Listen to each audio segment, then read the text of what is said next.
اعوذ باللہ من الشیطان الرجیم بسم اللہ الرحمن الرحیم السلام علیکم ورحمۃ اللہ وبرکاتہ۔ ناظرین، آج ایک سوال آیا۔ سوال یہ ہے کہ ہم بستری کرنے کے کتنی دیر بعد غسل کرنا چاہیے؟ چلتے ہیں اس سوال کے جواب کی جانب۔ اس سوال کا جواب کچھ یوں ہے کہ اس کے لیے مدت کا تعین نہیں کیا جا سکتا، کیونکہ آپ جب چاہیں غسل کر سکتے ہیں، لیکن بہتر یہی ہوگا کہ نماز فجر سے پہلے غسل کر لیں تاکہ آپ نماز فجر خشوع اور خضوع کے ساتھ پڑھ سکیں۔ اس دوران آپ کو اس بات کا خیال رکھنا ہوگا کہ مرد کی شرمگاہ سے مادہ پوری طرح سے نکل جائے تو اس کے بعد مادہ نکلنے کا کوئی امکان نہ ہو، اور اگر نہانے کے بعد بھی مرد کی شرمگاہ سے مادہ خارج ہوا تو ایسی صورت میں دوبارہ سے غسل کرنا پڑے گا۔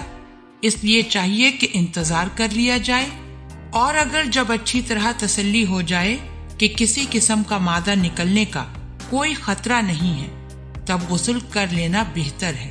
ہم بستری کے بعد بہتر یہی ہوگا کہ پیشاب کر لیا جائے، کیونکہ اس سے ہر قسم کا مادہ باہر آ جاتا ہے، اور جب آپ کو تسلی ہو جائے کہ اب کسی قسم کا مادہ موجود نہیں ہے تو آرام سے غسل کر لیں، یہی بہتر اور افضل ہوگا۔ اسی طرح ایک اور سوال آیا۔ سوال یہ ہے کہ مجھے بیماری لاحق ہے، مسلسل پیشاب کے قطرے آتے ہیں، جس کی وجہ سے میں مستقل باوضو اور پاک نہیں رہ سکتا۔ ڈاکٹرز اور حکیموں سے بہت علاج کرایا مگر افاقہ نہیں ہوا۔ اس مرض کی وجہ سے میں باجماعت نماز ادا نہیں کر سکتا، میرے لیے شریعت میں کیا حکم ہے؟ چلتے ہیں اس سوال کے جواب کی جانب۔ اس سوال کا جواب یہ ہے کہ اگر قطرے مستقل آتے ہیں تو آپ معذور کے حکم میں ہیں۔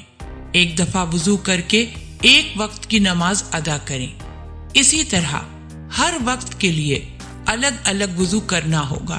اللہ پاک آپ کو صحت عطا فرمائے۔ اسی طرح ایک اور سوال آیا۔ سوال یہ ہے کہ میں 5 وقت کی نماز پابندی سے پڑھتا ہوں، مگر ایک سبب ہے کہ جس کی وجہ سے کبھی کبھی سوچتا ہوں کہ نماز پڑھنا چھوڑ دوں۔ وجہ یہ ہے کہ مجھے پیشاب کرنے کے بعد قطرہ قطرہ پیشاب ٹپکتا رہتا ہے، چاہے جتنی دیر بھی بیت الخلاء میں گزاروں پیشاب کا قطرہ ٹپک ہی جاتا ہے۔ تو مجھے آپ بتائیے کہ ایسی صورت میں نماز ترک کر دوں یا جاری رکھوں؟ کیا مجھے نماز جاری رکھنے میں عذاب ہوگا؟ چلتے ہیں اس سوال کے جواب کی جانب۔ اس سوال کا جواب یہ ہے کہ نماز جاری رکھیں، ہر نماز کے لیے وضو کر لیا کریں۔ قطرے آتے ہیں تو آنے دیں، مگر ایسا کیا کریں کہ نماز سے کافی دیر پہلے پیشاب سے فارغ ہو لیں، اور جب قطرے بند ہو جائیں تب کپڑے بدل کر وضو کر لیں۔ اللہ پاک ہم سب کو دین کی سمجھ عطا فرمائے اور اس کے مطابق زندگی بسر کرنے کی توفیق عطا فرمائے، آمین۔ آپ ہمارے چینل کو ضرور سبسکرائب کر لیں۔ سبسکرائب کے ساتھ ساتھ ہماری ویڈیو کو لائک بھی کر دیں۔ اللہ پاک آپ سب کو اپنے حفظ و امان میں رکھے، آمین۔